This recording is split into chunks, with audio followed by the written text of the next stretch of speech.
আসসালামু আলাইকুম রহমতুল্লাহ। রিসেন্টলি ফেসবুকের একটা কমেন্টে এক ভাই জানতে চাইছে যে আমার কেন আমি কনফিডেন্ট মনে হয় যে জামাত আসলে দেশের ভালো হবে বা তারা দুর্নীতি করবে না। Very good question, right? তো জামাতের সাথে আমার ওঠাপড়া খুব বেশি নাই, কারণ হচ্ছে আমার মানে বন্ধুর সংখ্যা খুবই লিমিটেড।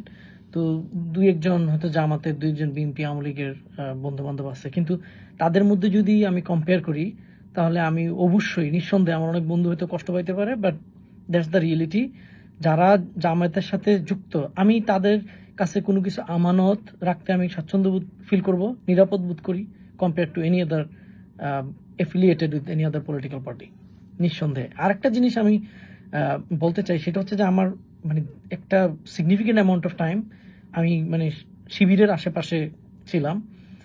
যদি আমি কোনো অ্যাক্টিভলি কোনো পলিটিক্যাল পজিশন হোল্ড করি না বা ওরকম পার্টি করার মতো ক্ষমতা আমি ছিল না। আমি মানে খুবই সাধারণ পরিবারের ছেলে, পড়তে গেছি, পড়াশোনাটাই আমার মুখ্য বিষয় ছিল।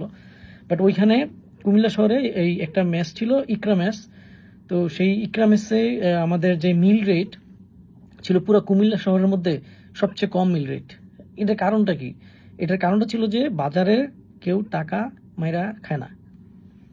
হ্যাঁ, বাজার করতে গেলে, কারণ সবাই তো আপনার বিশাল দুইটা তিনটা বিল্ডিং, সেখানে কেউ একজন বাজার করে, তো বিগ অ্যামাউন্টের একটা বাজার, সেখানে কিন্তু চাইলে মানুষ টাকা মারতে পারতো, রাইট? কিন্তু ওইখানে কেউ টাকা মারতো না, যার কারণ হচ্ছে পুরো এন্টায়ার কুমিল্লা শহরে সবচেয়ে কম রেটে ইয়েটা পড়তো, মানে মিল রেটটা পড়তো।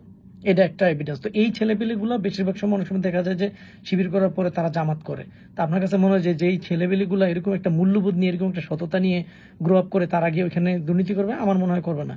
আপনার মনে হলে হইতে পারে ভিন্ন কিছু, তাতে কিছু যায় আসে না। তারপর হচ্ছে আরেকটা উদাহরণ দেবো, আমি হচ্ছি ওই ইকরামেসের মানে সবচেয়ে মানে বান্দরের হাড্ডি গুড্ডি যেটা আছে না, একদম কররা ভাজলে যে রুদে দিয়ে ওই হাড্ডি শয়তানটা হচ্ছে আমি। তো ওইখানের এক ভাইয়া ছিলেন আমার পাশের রুমে, উনি তখন মনে হয় কেমিস্ট্রিতে সেকেন্ড ইয়ারে পড়তেন, অনার্স সেকেন্ড ইয়ারে। উনি ভোর রাতে ওইটা মাঝে মাঝে শীতের সময় গোসল করে তারপর হচ্ছে তাহাজ্জুদ পড়তো, তারপর হচ্ছে উনি ফজর নামাজ পড়তো। এবং ওই লুকটারে আমার কাছে মনে হয় যে আমি দেখার পরে আমি কেমনে বলবো যে এই লুকটা একটা ফালতু লুক?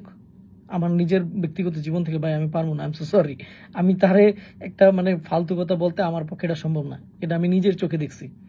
তো এই ধরনের মানুষ হচ্ছে এরা। তারপর হচ্ছে আরেকটা জিনিস আমি বলি যে ওইখানের আশেপাশে যে স্থানীয় লোকজন ছিল, ওই মেস থেকে কেউ ওই বাসায় আন্টি, ওই বাসায় ওই আফারে ফুসকি ফাসকি দেওয়া জীবনও দিত না। ওই এলাকার মানুষ কোনো কিছু হইলে, একটা দাওয়াত অনুষ্ঠান হয় না আগে অনেক সময় হুজুরদেরকে বা একটু মানে আশেপাশে এলাকার মানুষের দাওয়াত দেয়, ওইখানের স্থানীয় লোকজন হচ্ছে ওই মেসের পোলাবানদেরকে দাওয়াত দিয়ে নিয়ে খাওয়াইতো। এবং আপনি অবাক হয়ে যাবেন যে ওদের পড়াশোনা, ওদের রুটিন, সকালবেলা কিভাবে মসজিদে যাইতেছে, আসতেছে, নামাজ পড়তেছে, আসর নামাজের সময়, মাগরিবের সময়, মানে কি যে সুন্দর লাইফ স্টাইল পরিচালনা করতে এই ছেলেপেলেগুলা। মানে how can I say something bad about them? এটা আমি নিজের চোখে, নিজের জীবন থেকে অবজার্ভ করছি। তো আমার কাছে মনে হয় যে এই কারণে এই লোকগুলা মানে খারাপ হবে না কম্পারেটিভলি। এখন পলিটিক্স মানেই হচ্ছে মানে জেনারেলি আপনি যদি একটু স্টাডি করেন, আপনি দেখবেন যে পলিটিক্স যারা করে they are very good at lying.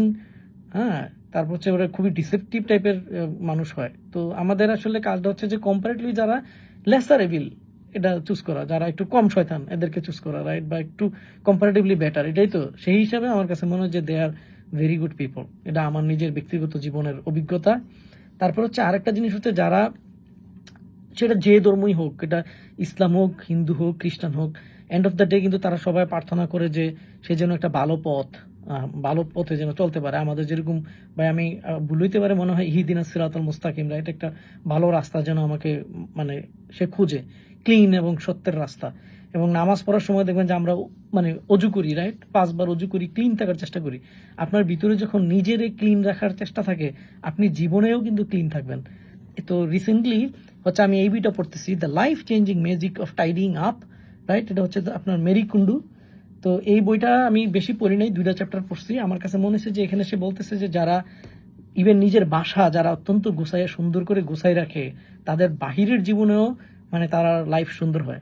এবং এরকম বেশ কয়েকজনের মানে কোট করা যে সে তার কেরিয়ারে সাকসেস হয়েছে বা হয়েছে, বইটাতে আছে।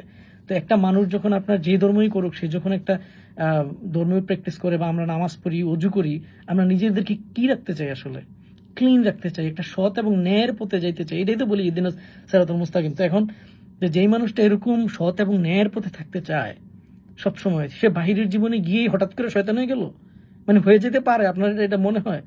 আপনি নিজের মধ্যে অবজার্ভ করে দেখেন, আপনার যেই বন্ধুটা সে যে ধর্মেরই হোক, একটু ধার্মিক, একটু মানে ডিসেন্ট, কম্পারেটিভলি সে কিন্তু অন্যান্যদের সাথে কিন্তু সে একটু বেটার হবে। আর এগুলি আপনি দেখলেই বুঝবেন। তো যেই মানুষটা তার নিজের আখলাক, ক্যারেক্টার, নিজের পার্সোনালিটি এত ক্লিন এবং শুদ্ধ রাখতে চায়, সে রাষ্ট্রীয় পর্যায়ে গেলে শয়তান হয়ে যাব? এ কতটুকু হইব? কম্পারেটিভলি সে একটু বেটারই হইব, মানে কম্পারেটিভলি। সো পলিটিক্স বা পলিটিশিয়ান কম্পারেটিভ যদি আপনি ইয়ে করেন, আমার কাছে মনে হয় I am pretty confident they would be better fit than any other, right? That's my personal observation. So please, you might have different opinion, that's good, okay too. Thank you so much.